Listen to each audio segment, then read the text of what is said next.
Okay, so I think we need to talk about the 13-inch M2 MacBook Pro and why it makes absolutely no sense at the moment. As you already know, the M2 MacBook Pro was announced at WWDC, and it's almost completely unchanged from the 2020 model. So first of all, let's rewind the clock a little bit to when Apple Silicon was first announced.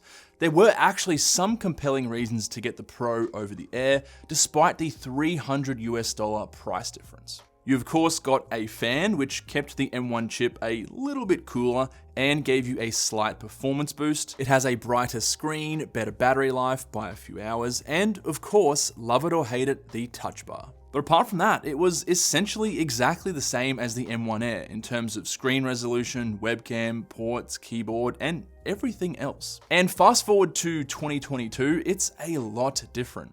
Now, for an extra $100 over the base model M2 MacBook Air, you get the same minor differences as before, but pretty much everything else is worse. Take a look at what you get on the M2 MacBook Air that you don't get on the M2 MacBook Pro. Larger screen, liquid retina technology, more color options, 1080p camera instead of 720p on the Pro, 4-speaker sound system with spatial audio, and a completely new updated chassis. And don't forget the Air is also thinner and lighter.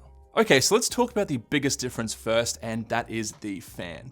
Now, I've seen some comments from people saying that if you live in a hot environment, you basically need the Pro because the Air will somehow just thermal throttle and overheat easily. Guys, if you couldn't already tell by the accent, I'm Australian, and I do of course live in Australia, one of the hottest parts of the country actually.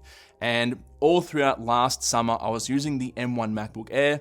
Didn't have any issues, I didn't overheat, it didn't thermal throttle any more than it usually would. And let's be honest, are you going to be sitting outside in the sun rendering 8K footage?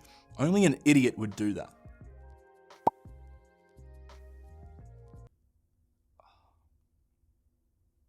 But seriously, if you are going to be doing any demanding work, it's probably going to be inside where there's air conditioning, or at least the ambient temperature is going to be cooler than what it is outside, for example. And don't forget that because it is a fan, that is a moving part. And that's an additional point of failure that the MacBook Air simply does not have. And you'll also have to open up your Pro and give it a clean every once in a while, especially in dusty environments. Otherwise, you'll end up with something like this absolutely filthy MacBook Pro that was thermal throttling due to dust buildup. You can see how the fans become clogged with dust, hair, and debris, and this also gets sucked into the rest of the chassis, covering all of the components. By the way, if you want to see that overheating MacBook cleaned and new thermal paste put on, I'll link that video. Now, there is a chance that the fan on this new generation of MacBook Pro will make more of a difference compared to the Air than the previous generation from 2020, because if you noticed, the M2 actually requires a higher wattage to perform at its peak when compared to the M1. And higher wattage usually equals higher temperatures. Now, personally, I'm pretty skeptical as to what effect the fan on the Pro will have on the performance of the M2 chip. We will just have to wait and see. I am going to be buying basically all the new MacBooks to test them and benchmark them and compare them, so stay tuned for that. But I expect for short bursts, there's not going to be any difference between the two. We're only really going to see a difference in the sustained stuff, so rendering a long timeline or compiling a large code base, for example. So realistically, the fan could end up being the only selling point of the M2 MacBook Pro. And don't forget that if you want 80% of the performance of the M2 chip, you can just get an M1 MacBook Air that's going to cost you $300 less at $1,000, probably even cheaper to be honest, because we have seen them on sale for around $850, $900 in the last 6 months. Now, speaking of MacBook Airs, I am actually giving one away on this channel once we hit 200,000 subscribers. So make sure you subscribe down below and stay tuned. Okay, moving on to the battery, you get 15 hours on the M2 MacBook Air versus 17 hours on the M2 MacBook Pro. So sure, I mean, you get an extra 2 hours on the MacBook Pro over the Air, but the battery on the Air is already 15 hours. That's really, really impressive already.